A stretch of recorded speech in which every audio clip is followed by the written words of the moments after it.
नमस्कार, तुमचं स्वागत आहे कुकिंग विथ वर्षामध्ये. चला तर आज आपण बनवूया मऊसूद असे शेवचे लाडू. खूप छान लागतात, टेस्टी लागतात. नक्की ट्राय करा. चला तर बघूया. आपण त्यासाठी घेतलं आहे 1 किलो चण्याचं पीठ म्हणजेच बेसन.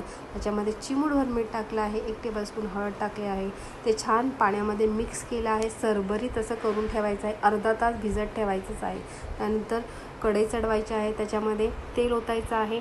तेल चांगलं गरम झाल्यानंतर मध्यम आचेवरती ही अशी मी शेव पाडून घेतली आहे. साच्याच्या साह्याने ती अलटून पलटून शेव भाजायची आहे. बरं, इथे शेव कडकही बनवायची नाही, मऊच ठेवायची आहे आणि अशी काढून ठेवायची आहे.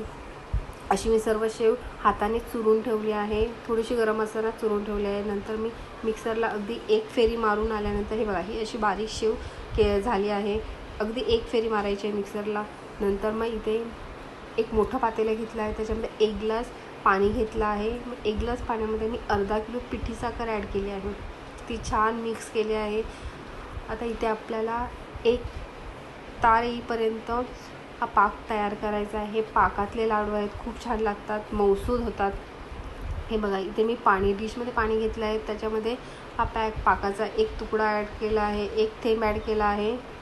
इथे गोळा होतोय का तो चेक करत आहे. इथे माझा गोळा झालेला आहे. आता माझा पाक तयार झाला आहे. इथे मी 1.5 टेबलस्पून वेलची पूड ॲड केली आहे, थोडंसं जायफळही ॲड केलं आहे. खूप छान चव लागते. ते छान मिक्स केल्यानंतर त्याच्यामध्ये मी ही शेव आपण करून ठेवलेली होती ती ॲड केली आहे. आणि इथे मी बारीक ड्रायफ्रूटचे तुकडेही ॲड केले आहेत. ते छान गरम करायचे आहेत. ती गरम केल्यानंतर ही लाडू आपण गरमच वळायचे आहेत. आणि हे झाले आपले शेवचे लाडू तयार. खूप छान लागतात, नक्की ट्राय करा. आवडलं तर लाईक करा, शेअर करा, सबस्क्राईब करा. थँक्यू.